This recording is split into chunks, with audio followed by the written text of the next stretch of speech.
State Executive Council has approved the construction of 505 meters long flyover at the GRA junction along the Port Harcourt-Aba Expressway. The Thursday, June 23, 2020 meeting that held at Government House Port Harcourt was presided over by Governor Nyesom Ezenwo-Wike.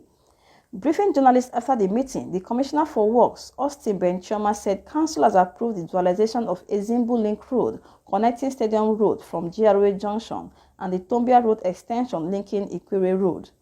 Okay. Today, the Rivers State Executive Council approved the construction of GRA flyover and the dualization of Mommy B Road, Ezimbu Link Road, popularly known as Mommy B Road, and also the dualization of Tombia Extension Road from Genesis Junction up to Ikwere Road, and from GRA Junction of Mommy B to Stadium Road.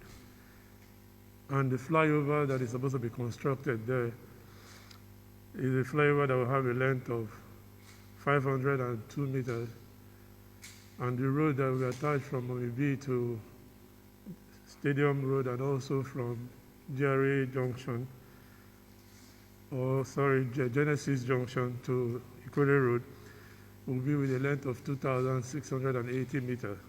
He said Council considered the Brumola flyover not more fitting for the city and approved its expansion to become 4 lanes to ease vehicular movement and boost economic activities. According to him, to ensure that motorists do not suffer untold hardship during the road constructions, the state government will create alternative routes. Also approved is the expansion and dualization of Brumola flyover. Brumola flyover, we all know, is only a 2-lane flyover and is not befitting to the status of the city called Port Harcourt.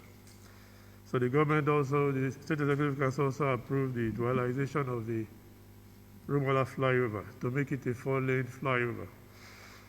And at the end of the day, it will boost our economic and our businesses and social economic activities, and also the free flow of movement of goods and other businesses that people do. It will also help in the aesthetics of our city called Port Harcourt. The Ministry of Works will also ensure that the road users don't suffer untold hardship in the usage of the roads.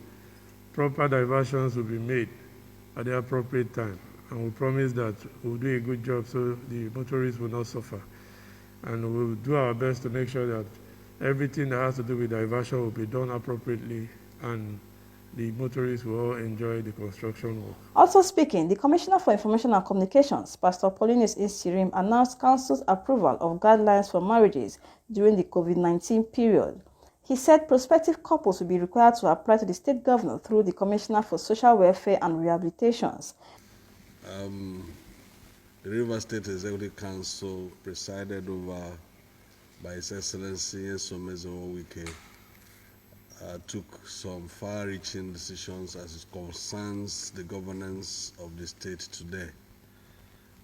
Part of the decisions taken include the approval of guidelines for marriages during this COVID-19 period.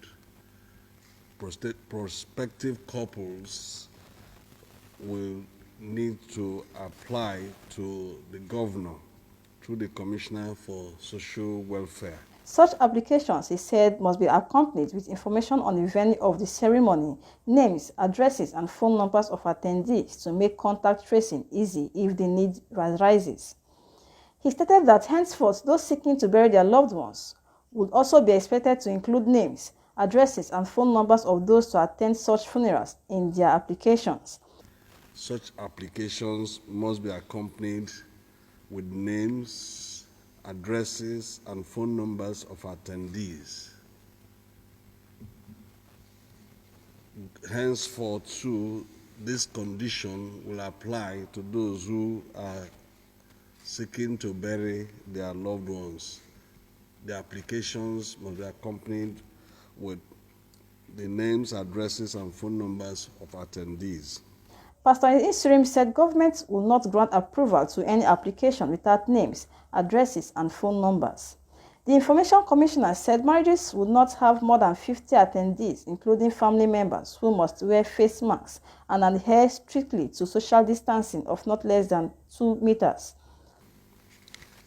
Government will not grant approval to any application that does not have the names of the attendees, their phone numbers and addresses. The state government will send representatives from the Ministry of Social Welfare to observe these marriages. Part of the guideline also states that not more than 50 persons, including family members, would attend the public marriage or weddings.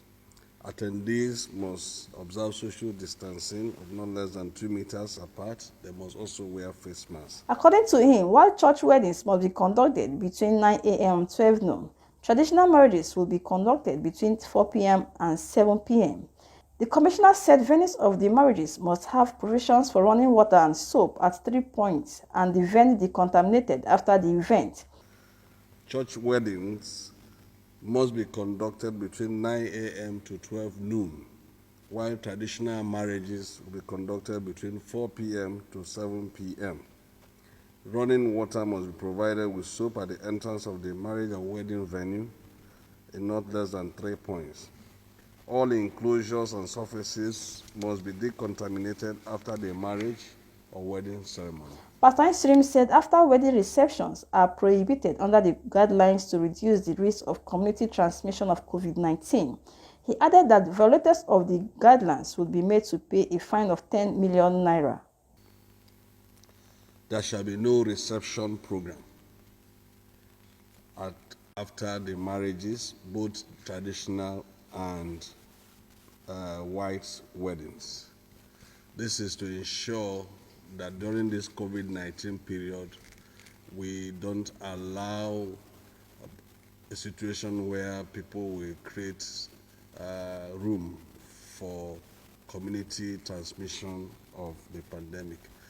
We wish to appeal to members of the public to adhere strictly to this guideline, because anyone that contravenes this guideline will pay a fine of 10 million naira.